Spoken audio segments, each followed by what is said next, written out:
Joe Burrow's ADP at quarterback 6 on drafters.com doesn't initially seem out of place. We love the Bengals offense. They're a pass first offense. Burrow throws passes to two of the budding star wide receivers in the league, Jamar Chase, T. Higgins. But Joe Burrow's par of scoring 22 fantasy points, and the reason why I use 22 is because that's near the average quarterback 6 finish per week. So we don't want just the back end quarterback 1 in a league. We want the top half of our quarterback finishes. We want that elite ceiling.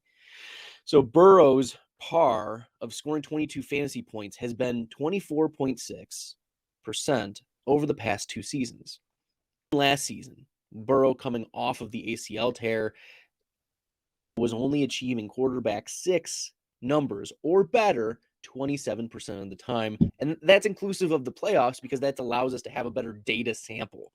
In the playoffs, players who they're competing at the highest level, they want to win. There's a high level of competition. If anything, you want to include these games in the data sample so that we can see what kind of upside can be accessed, because preseason games are very difficult to do that. But postseason games, we definitely see players elevate their games or they're exposed against some of the better teams.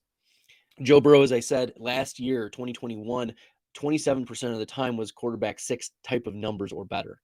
Now you're saying 27% to get like an upper echelon threshold, that's pretty good. A quarter of the time he's getting there. Even if he doesn't get there, he'll probably be close. But let's compare that to Tom Brady's par of 52% last year and 44% the year before, or Russell Wilson's 34% and 44% each of the last 2 years, or Dak Prescott's 46 and 64%, or Aaron Rodgers 47% and 80%. In fact, Joe Burrow's par is pretty in line with Kirk Cousins, who also has 2 star receivers in Justin Jefferson and Adam Thielen.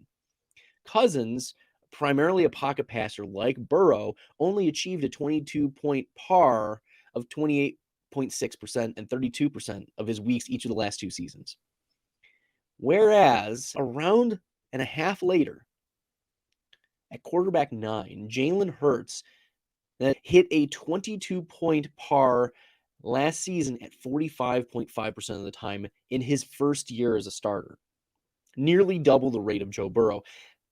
Yes, we're aware of the rushing upside, but now Jalen Hurts has A.J. Brown to throw passes to, in addition to Devonta Smith and Dallas Goedert. The consensus is too low on Jalen Hurts. And it may be sexy to stack Bengals. Drafting Jalen Hurts, though, is a plus EV choice, given that he's going to more consistently get you the upside that you want. And they've added an alpha wide receiver to his receiving core this offseason.